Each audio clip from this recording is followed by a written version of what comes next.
At the beginning of Ryosuke Hamaguchi's Evil Does Not Exist, Takumi Hitoshi Omika goes about his day performing ritual tasks in a remote town outside of Tokyo. He chops wood with little effort. He collects spring water for some friends, a slow and repetitive task he performs quietly and methodically.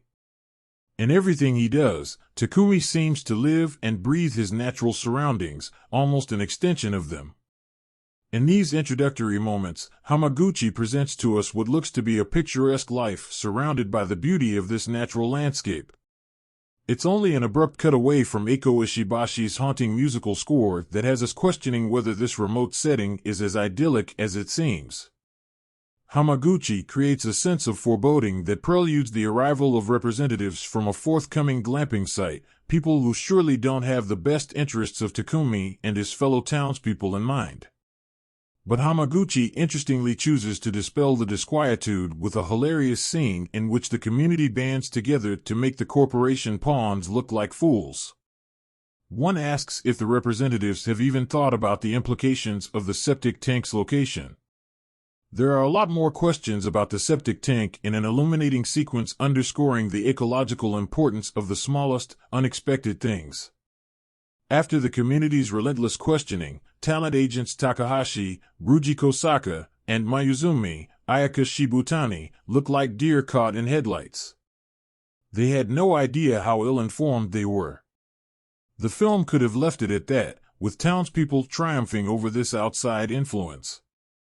That would be the expected thing to do, even. But Hamaguchi isn't interested in standard environmental drama fare.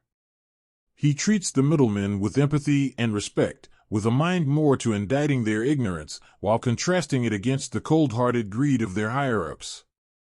And even then, he's just as interested in the community's responsibility to educate them. And their responsibilities extend further than that. If they don't speak up, the communities downstream will take the brunt of the consequences. It's an apt analogy, and a rare film that effectively acknowledges the reality of COVID-19, and it evokes thoughts about the right kind of response to a pandemic without assuming a stance of overbearing or cliché preachiness. When Takahashi and Mayuzumi come around to the village's way of thinking and strive to do better, things start looking up. You have to wonder at the complexity of humanity and the ability of people to better themselves. People really can surprise you in the most wonderful ways. And yet, the ominous specter hanging over Hamaguchi's film still lingers. He continues to show us those long, gorgeous takes of nature that, with the musical score, come to an abrupt halt. Several times we're jerked out of this reverie of natural beauty, and it doesn't become clear why until much later, when the film unexpectedly subverts our initial expectations and shatters the romanticized notions we might have harbored about the setting and narrative. Takumi's guarded demeanor toward the glamping representatives becomes more understandable as the movie unfolds and reveals the perils of ignorance, which stings even without malicious intent. When danger strikes, he faces a crucial choice, weighing the hazards of ignorance against the raw force of nature itself. Perhaps, caution is warranted for both. Evil Does Not Exist is such a multifaceted work for what feels like a very short runtime, and so I hesitate to boil the director's meaning down to any one thing. But I do think I am safe in saying that Hamaguchi is warning you not to let your guard down.